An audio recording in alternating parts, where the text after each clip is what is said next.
एक बड़ी सियासी खबर इस वक्त उत्तराखंड से आ रही है। उत्तराखंड में बीजेपी सरकार में उठापटक तेज हो गई है और सियासी गहमागहमी के बीच मुख्यमंत्री त्रिवेंद्र सिंह रावत समेत कई मंत्री और नेता दिल्ली पहुंच गए हैं, जबकि उत्तराखंड में 4 मंत्री और 10 विधायक पहले से ही दिल्ली में मौजूद हैं और केंद्रीय नेताओं से इनकी मुलाकात होगी। दरअसल चर्चा नेतृत्व परिवर्तन पर उत्तराखंड में, लेकिन क्या ऐसा ही होने जा रहा है? एक बेहद अहम मोड़ इस वक्त, जबकि दिल्ली में उत्तराखंड से कई मंत्री आए हुए हैं, पर्यवेक्षक इससे पहले उत्तराखंड गए हुए थे। राष्ट्रीय उपाध्यक्ष डॉक्टर रमन सिंह गए थे, राष्ट्रीय महासचिव दुष्यंत कुमार गौतम भी गए थे पर्यवेक्षक के तौर पर। बातचीत करके वो वापस दिल्ली आए। बताया यह भी जा रहा है कि सीएम त्रिवेंद्र रावत को भी दिल्ली बुलाया गया, वो दिल्ली आ रहे हैं और यहां पर अब बातचीत हो सकती है, क्योंकि जो पर्यवेक्षक देहरादून गए थे वो अब केंद्रीय नेतृत्व को वहां की पूरी जानकारी देंगे। सबसे खास बात यह, 18 मार्च को 4 साल पूरे कर रही है त्रिवेंद्र सिंह रावत की यह सरकार। विक्रांत यादव हमारे सहयोगी इस वक्त हमसे सीधे जुड़ रहे हैं। विक्रांत, आखिर नेतृत्व परिवर्तन की चर्चा आखिर क्यों हो रही है? ये जो नेता दिल्ली पहुंच रहे हैं, किस वजह से?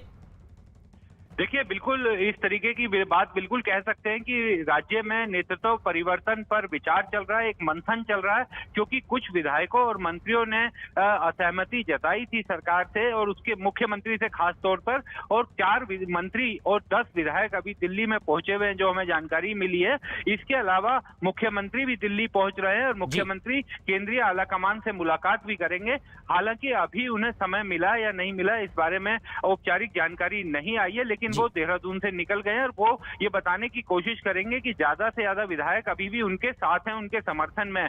लेकिन एक जो बड़ी बात है कि राज्य में अगले साल विधानसभा चुनाव होना है, सिर्फ 1 साल का समय बचा है, तो बीजेपी इस समय ऐसा नहीं चाहती कि सरकार एक मजबूत तरीके से वहां पर जाए। तो हो सकता है कि इस मामले में आलाकमान जल्द ही कोई फैसला ले। यानी अगर विधायकों या नेताओं में कोई असंतोष है तो उस पर जरूर वो बातचीत करना चाहेंगे और इसीलिए भी सिलसिला। लेकिन एक बेहद अहम मोड़ भी आया था बजट सत्र। जैसे ही बजट पास हुआ, उत्तराखंड का अनिश्चित काल के लिए इसे स्थगित कर दिया गया था और उसके तुरंत बाद कोर ग्रुप की बैठक भी बुलाई गई थी, पर्यवेक्षक उसमें शामिल थे और अब वो दिल्ली आए। मसला क्या वाकई गंभीर है और अब बातचीत के जरिए कोई नया फैसला बीजेपी ले भी सकती है? एक चीज ये समझनी होगी कि किसी भी राज्य में पर्यवेक्षक, केंद्रीय पर्यवेक्षक को बीजेपी तभी भेजती है जब स्थिति गंभीर हो। तो राज्य के मुख्यमंत्री पर ही अगर पार्टी के विधायक और मंत्रियों की तरफ से सवाल उठाए गए तो ये एक गंभीर मामला था और इसी कारण केंद्रीय नेतृत्व ने वहां पर टीम भेजी थी, 2 सदस्य, और उन 2 सदस्य केंद्रीय पर्यवेक्षकों ने अपनी रिपोर्ट केंद्रीय नेतृत्व को दे दी है और उसी के बाद मुख्यमंत्री दिल्ली पहुंच रहे हैं और मुख्यमंत्री मुलाकात भी करेंगे। तो हो सकता है कि इस मसले पर अंतिम फैसला केंद्रीय नेतृत्व का ही हो और ये दिल्ली में बड़ा फैसला हो सकता है। लेकिन जो बंशीधर भगत हैं, उत्तराखंड बीजेपी अध्यक्ष, उन्होंने कोर ग्रुप की बैठक के बाद कहा था कि दरअसल राज्य सरकार की उपलब्धियों को जनता तक पहुंचाने के लिए हमने बैठक की थी, लेकिन अब आसार कुछ और ही दिखाई दे रहे हैं।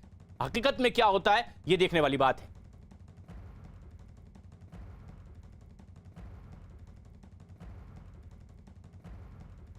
लेकिन एक बड़ी खबर, हरियाणा सरकार ने प्राइवेट सेक्टर की नौकरियों में स्थानीय लोगों के लिए 75% आरक्षण लागू करने का ऐतिहासिक कानून बनाया है। इस कानून पर कई सवाल भी खड़े किए जा रहे हैं। निजी क्षेत्र में आरक्षण के मुद्दे पर हरियाणा की खट्टर सरकार ने अब औद्योगिक संगठनों से बातचीत का सिलसिला शुरू किया है। 75% आरक्षण के नए कानून लागू करने के लिए प्रदेश के औद्योगिक संगठनों को चिट्ठी भी लिखी गई है या फिर वीडियो कॉन्फ्रेंसिंग के जरिए भी सुझाव मांगे जा रहे हैं।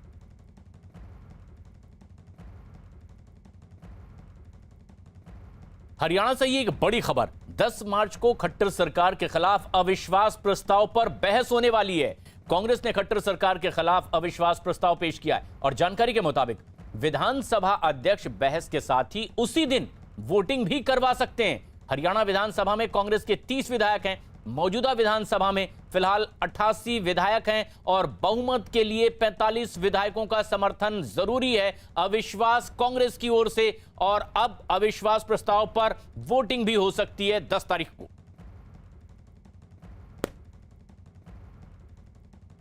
हरियाणा में निजी सेक्टर की नौकरियों में स्थानीय लोगों को 75% आरक्षण देने के मुद्दे पर लगातार सवाल भी खड़े हो रहे हैं। इसके अलावा कृषि सुधारों पर भी विपक्ष लगातार हमलावर है और विधानसभा में अविश्वास प्रस्ताव भी लाने वाला है। और इन सब मुद्दों पर हरियाणा के मुख्यमंत्री मनोहर लाल खट्टर ने न्यूज 18 से खास बातचीत की।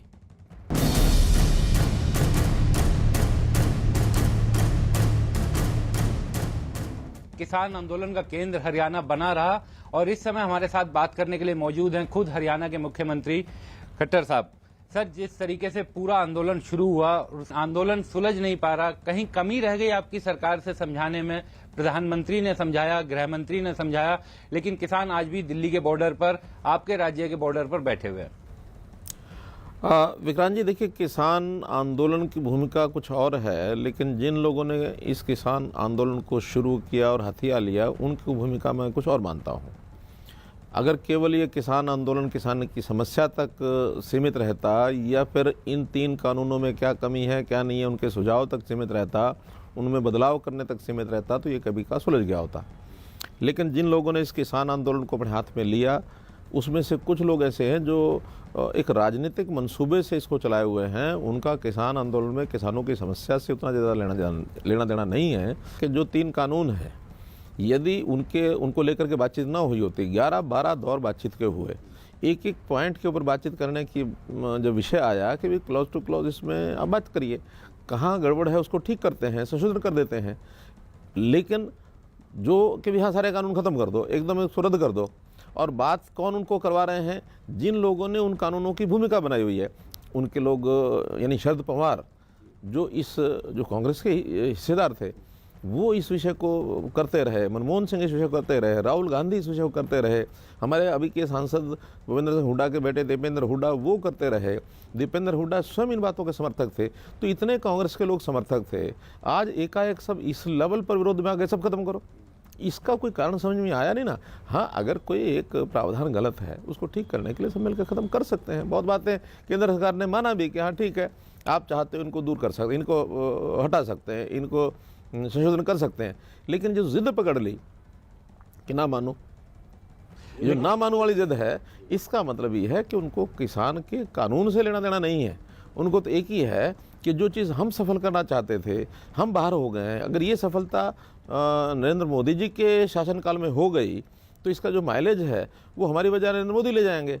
ऐसा कहीं ना कहीं उनको भय लग रहा है, इस भय के कारण से विरोध चल रहा है। लेकिन सर, किसान के लिए आप, क्योंकि हरियाणा के मुख्यमंत्री हैं, हरियाणा कृषि प्रधान हमारा बहुत राज्य है, लेकिन आज हरियाणा के किसान भी कह रहे हैं, यूपी के किसान कह रहे हैं कि हम अपनी फसल को जला देंगे, खराब कर देंगे। दूध को कह रहे हैं 100 रुपए लीटर बेचेंगे, क्योंकि आप लोगों की सरकारें 100 रुपए लीटर पेट्रोल बेच रही है, तो उसी के मुकाबले बेचेंगे। तो नुकसान तो आखिर में जाकर के उस किसान का हो रहा है, जो वो फसल बो रहा है, जिसके लिए वो मेहनत कर रहा है, उसके लिए तो वो उसकी माँ के बराबर है। स्थिति उसके लिए ऐसी आ गई कि वो उसे विक्रांत जी, आपने बहुत अच्छा एक प्रश्न किया। मेरा भी यही कहना है कि जो किसान, सो कॉल्ड किसान लीडर्स, जो अपने आप को किसान नेता कहते हैं, वो ये जो आह्वान कर रहे हैं, इस आह्वान को, क्या वो इस आंदोलन को आगे बढ़ाए रखने के लिए आह्वान ठीक कर रहे हैं? मैं कहता हूँ कि इसमें से किसान का भी भला नहीं कर रहे, उसका नुकसान कर रहे हैं। और इस आंदोलन को भी समाप्त करने के लिए बातें बहुत हैं। आखिर उन्होंने कहा कि 100 रुपया किलो हम दूध बेचेंगे। अब हम तो कहते हैं 100 क्यों, और ज़्यादा बिकना चाहिए। आज तक मांग किसान यही करता रहा है कि हमको भी अपनी फसल का रेट तय करने का अधिकार होना चाहिए। ये अधिकार लेकर के वो देख रहे हैं। तो 100 रुपये बेचने के लिए उन्होंने पहले 5 दिन कहा था कि 5 दिन में कोई 100 रुपये से नीचे नहीं बेचेगा। आज 5 दिन पूरे हो गए, क्या एक भी लीटर 5 रुपये किलो बिका? ज़बरदस्ती कोई भी जो बेचने वाला होता है वो ज़बरदस्ती नहीं बेच सकता, रेट अपना ऑफर कर सकता है। खरीदने वाले की भी एक डिमांड होती है। तो डिमांड और सप्लाई का ये खेल है। डिमांड सप्लाई में ऐसा बाध्यता नहीं की जा सकती किसी भी चीज़ की। हाँ, चीज़ कम होती है तो अपने आप रेट बढ़ जाते हैं। अब हमारे यहाँ सब्जियाँ हैं, कभी वो 2 रुपये किलो हो जाती हैं, कभी 20 रुपये किलो हो जाती है, कभी 50 रुपये किलो हो जाती है, 100 रुपये किलो भी हो जाती है। आखिर वो कभी डिमांड ज़्यादा हो जाती है, सप्लाई कम है। सर, लेकिन अब ऐसा लग रहा है कि प्रधानमंत्री जी ने भी सदन से बोला कि हम बातचीत करने को तैयार हैं, हमारा ऑफर आज भी खुला हुआ है, लेकिन कोई बातचीत ना केंद्र सरकार कर रही, ना आप लोग राज्य सरकार के स्तर पर कर रहे। ऐसा लग रहा है कि जो किसान सड़क पर बैठा हुआ है उसे अब आप लोग भूल गए हैं कि वो अपना नहीं भूले। आज भी हमारे लिए किसान वैसा ही प्रिय है जैसा पहले था। आखिर किसानों के लिए ऐसा नहीं कि इन कानून बनने से पहले हमने कुछ किया नहीं या कर नहीं रहे, बहुत कुछ कर रहे हैं। और हरियाणा के बारे में तो मैं कह सकता हूँ कि हम ऐसे ऐसे काम किसानों के लिए कर रहे हैं जो कांग्रेस शासित आसपास की प्रदेशों की सरकारें कुछ नहीं कर रही हैं। मैं उसका गिना देता हूँ आपको। जैसे अभी प्रोक्योरमेंट का विषय है। अब ये प्रोक्योरमेंट, पंजाब ने कानून पास किया कि गेहूं और धान, इसकी प्रोक्योरमेंट जो है वो MSP से नीचे कोई नहीं करेगा। अब नहीं करेगा, कारण साफ समझ में आता है कि गेहूं और धान क्योंकि केंद्र सरकार प्रोक्योरमेंट करती है, होगी ही होगी। हमने कह रखा है कि एमएसपी पर सरकार खरीदेगी, और कोई खरीदने आए चाहे ना आए। हाँ, ओपन मंडी में आपका अगर गेहूं और धान ज़्यादा पैसे पर बिकता है तो आप बेचिए, लेकिन अगर एमएसपी पर खरीदना तो हम खरीदेंगे। लेकिन हम गेहूं और धान ही नहीं, हम मूंग, सूरजमुखी, बाजरा, सरसों, मूंगफली, ये सारी 6-7 फसलें और ऐसी खरीद रहे हैं। हमारा पड़ोसी राज्य पंजाब भी खरीद सकता है। बाजरा राजस्थान में 1200-1300 रुपये बिका, हमने उसको 2100-2200 रुपया जो एमएसपी का रेट है वो दिया। और न केवल एमएसपी की फसलें बल्कि फल, सब्जियां, इसमें भी हमने कहा कि भावांतर भरपाई योजना में एक निश्चित जो उनकी कॉस्ट आती है, कॉस्ट से कम कोई बेचने की किसी को जरूरत नहीं है। मुख्यमंत्री जी, अब एक आपने फैसला लिया है कि आपके राज्य के लोगों को निजी नौकरियों में 75% आरक्षण मिलेगा, लेकिन आप लोग तो एक भारत श्रेष्ठ भारत की बात करने वाले लोग हैं, तो इस तरीके का फैसला तो देश से, बाकी देश से अलग नहीं करता हरियाणा को।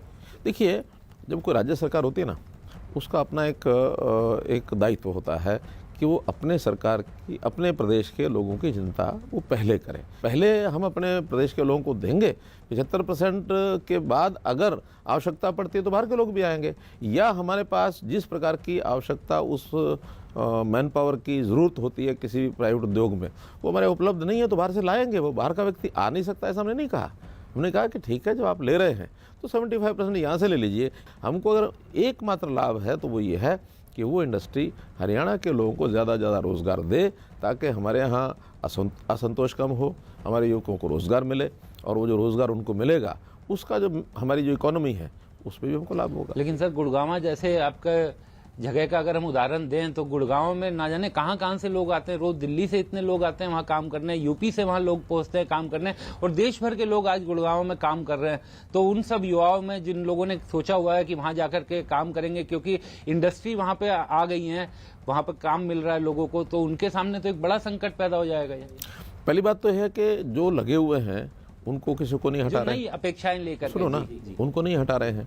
और जो लगे हुए हैं वो 10-10 साल से, 20-20 साल से, 30-30 साल से भी लगे हुए हैं। वहाँ आकर के उन्होंने मकान बना लिए हैं, वहाँ वो रह रहे हैं, वहाँ उनके जो बच्चे हैं वो भी काम करने के लिए तैयार हैं। इसके लिए ही हमने कहा है कि जो 5 साल से यहाँ रह रहा है उसको हम हरियाणवी मान करके नौकरी दिलाएंगे। नया व्यक्ति आने की बजाय हमारे यहाँ का जो बचा हुआ व्यक्ति है उसको नौकरी मिलनी चाहिए, लेकिन जो पुराने लोग यहाँ रह रहे हैं उनके जो परिवार के लोग हैं उनके बच्चे नौकरी यहीं करेंगे, कहीं को कठिनाई नहीं है। एक बात। दूसरा, इंडस्ट्री और लगेगी और आएगी। मुझे ये लगता है कि ठीक है, हमने अपने युवक की चिंता करनी, ध्यान रखना है, लेकिन 75% होने के बाद भी हमारे यहाँ के इतनी बड़ी वर्कफोर्स नहीं है, इतनी बेरोजगारी नहीं है कि 75% पूरा भी कर पाएँ। तो जब हम पूरा नहीं कर पाएंगे तो बाकी लोग तो बाहर से आएंगे ही, लगेंगे ही, क्योंकि हम उद्योग की तरफ पूरा ध्यान दे रहे हैं, हम कमी नहीं कर रहे हैं। हमारे पिछले 5 साल के अंदर एमएसएमई केवल 50,000 से ज़्यादा इकाइयाँ लगी हैं, 5 लाख नए लोगों को रोज़गार मिला है। तो 5 लाख लोगों में हरियाणा के भी हैं, बाहर के भी हैं, लेकिन हरियाणा के लोग जो बाकी बचे होंगे थोड़े बहुत, उनको भी प्राथमिकता मिले, इतना ही हेतु है, इससे ज़्यादा नहीं है। और फिर आखिर 1 साल में, 2 साल में ये चीज़ें सामने आएंगी। हम अपने युवक को, ज़रूरी नहीं है कि वो मजदूरी ही करता रहे। हमारे यहाँ पढ़ाई की स्थिति अच्छी है, हमारे यहाँ का युवक जो है वो फौज में जाता है, हमारे यहाँ का युवक सरकारी नौकरी ढूंढता है। हमारे तो अब एनआरआई विदेशों में जाने लग गए हैं। हमने स्किलिंग करानी शुरू की है। स्किलिंग के माध्यम से हम अपने युवक को उसकी गुणवत्ता बढ़ाएंगे, उसका टैलेंट बढ़ाएंगे, और वो मजदूर क्यों बने, वो अच्छा और बड़ी नौकरी लेना। 50,000 से ऊपर की नौकरी के लिए किसी प्रकार का कोई रिजर्वेशन नहीं है। ये केवल 50,000 से नीचे की जो आय वाले लोग हैं केवल उनके लिए है। इसलिए वो बहुत बड़ा विषय नहीं है, बहुत बड़ी चिंता नहीं है, लेकिन एक मैसेज हमको ज़रूर देना है कि हम अपने युवक की चिंता पहले करें। लेकिन सर, कुछ आपके राजनीतिक विरोधी कह रहे हैं कि चूंकि किसान आंदोलन के दौरान आपसे लोग नाराज थे, आपकी पार्टी से नाराज थे, इसलिए उन लोगों को, अपने स्थानीय लोगों को खुश करने के लिए एक झुंझुना ये उन्होंने, सरकार ने पकड़ा है। देखिए, मैं इसमें एक तथ्य बताता हूँ कि ये हमारा चुनाव हुआ था कब, अक्टूबर 2019 में, और आखिर उसकी योजना 3 महीने पहले बनी होगी। हमने उससे भी 3 महीने पहले, यानी अगस्त 2019 में हमारी दोनों पार्टियां, ठीक है, समझौता हमारा, अलायंस हमारा बाद में हुआ, अपने चुनाव लड़े। हमारे दोनों पार्टियों के मैनिफेस्टो में उस समय लिख लिया था, हमने तो बल्कि 75% से ज़्यादा लिखा हुआ है, अगर आपने ध्यान किया हो तो। उन्होंने 75% लिखा हुआ, तो हमने कहा ठीक है, दोनों पार्टियों में न्यूनतम 75 है तो 75 करते हैं। इसलिए ये विषय तो हमारा अगस्त 2019 में ही हमने तय कर लिया था। उस समय तो किसान आंदोलन कहीं नहीं था, और फिर किसान आंदोलन को दबाना इन विषयों को लेकर के ये एक ओछी हरकत मानूंगा मैं। हमारा ऐसा कोई इरादा नहीं रहता कि हम इन किसान आंदोलन को किसी और तरीके से, हम उनको समझा रहे हैं, उनको सारी सुविधाएं भी दे रहे हैं, और उसके अंदर किसान जो समझदार हैं वो आज भी ऐसा मानते हैं कि इस आंदोलन का कोई लाभ नहीं होगा इन किसानों को, इसलिए इनको वापस हो जाना चाहिए। अब एक प्रेस्टीज इशू बना हुआ है, हम कहते हैं प्रेस्टीज इशू नहीं बनाना चाहिए और बैठ के बातचीत करनी चाहिए। आज भी केंद्र सरकार तैयार है बातचीत करने के लिए, हम तैयार हैं बातचीत करने के लिए, लेकिन उनकी जो शर्त है कि पहले 3 कानून वापसी की बात मानो, फिर बात करेंगे। फिर बात का बचता क्या है? कुछ भी नहीं। चलिए, ये थे हरियाणा के मुख्यमंत्री मनोहर लाल खट्टर जी, जिन्होंने तमाम सवालों का साफगोई से जवाब दिया। आपका